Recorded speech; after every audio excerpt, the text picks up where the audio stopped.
Police raid that made homeowner rich. Trusting, find my iPhone, too much. Like the climax of a movie, elderly woman wins $4 million. Welcome, I hope you enjoy, then subscribe and like. On January 4, 2022, it was just an ordinary Tuesday for 78-year-old retired postal worker Ruby Johnson in Colorado, USA. It was the house she had lived in for 43 years, raising 3 children on her own. She had just taken a shower and was sitting in the living room, watching television in her bathrobe, bonnet, and slippers. She heard a police officer through a megaphone ordering her to raise her hands and come outside. When she opened the door, she found an armored vehicle in her front yard, equipped police officers carrying rifles, and a canine dog. According to court documents, Johnson was then held in a police car for hours without knowing why. Nobody asked her if she needed to use the bathroom, take medication, eat, or have a glass of water. Eventually, the police found nothing, including the phone, to link the elderly woman to the alleged crime. Johnson filed a lawsuit against Denver Police Department Detective Gary Staub, who obtained the search warrant, and his approving officer, Sergeant Gregory Bushy. The sole basis of the search warrant was the Apple Find My app. It all started the day before when a man named Jeremy McDaniel reported his truck stolen. McDaniel claimed that the truck contained a handgun, 4 semi-automatic pistols, a military rifle, 2 drones, $4,000 in cash, and an iPhone 11. The file was handed to Staub the next day.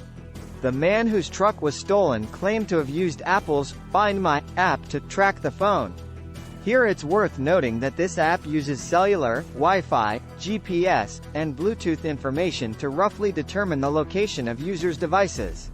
However, factors like the number of GPS satellites, adverse weather conditions, tall buildings, mountains, etc., can affect the accuracy of the application. Already, Johnson's lawyer, Tim McDonald, points out that the application is not designed as a law enforcement tool. He says there's no reason to think that instead of being in a nearby street thrown by a passerby from a neighboring house or a driver passing by, the lost iPhone would be in Johnson's house. Referring to a screenshot, the complaint states, the blue circle showing where the phone could be was covering at least 6 different properties. Yet, the police still focused on Johnson's house using the Find My app, the sole basis of the search warrant.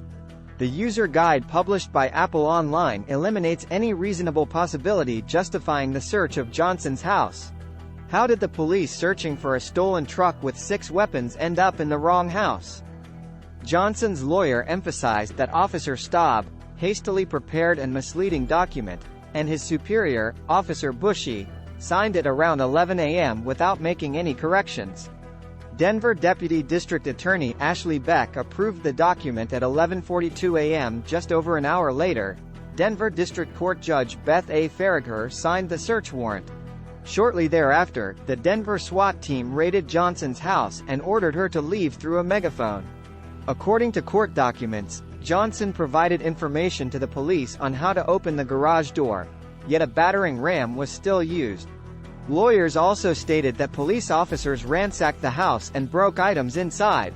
Ruby Johnson's lawyer, McDonald, said that after the police raided her home looking for a stolen truck and guns and detained her, his client still suffers from serious physical and psychological health problems. He announced that individual lawsuits were filed against 2 police officers, but the total compensation of $4 million is the responsibility of the Denver City. A police department spokesperson stated to CNN this week, despite both officers being found guilty by the jury of violating Johnson's rights, that no violations were found in the investigation conducted by the Denver police. The officers did not receive disciplinary action, and both are still working in the patrol unit. The Colorado American Civil Liberties Union, filing on behalf of Johnson, highlighted the severity of the situation with a statement saying, a SWAT team raided Johnson's home based on a location alleged to have come from an application that police officers did not understand and received no training on. Johnson's lawyer, McDonald, expressed concern about the lack of training and policy changes, saying, We are troubled by the lack of training and policy changes and hope that the amount of punitive damages will send a strong message that the police need to take people's constitutional rights seriously. Compiled from Washington Post and CNN reports. Thanks watching. Please do not forget subscribe and like.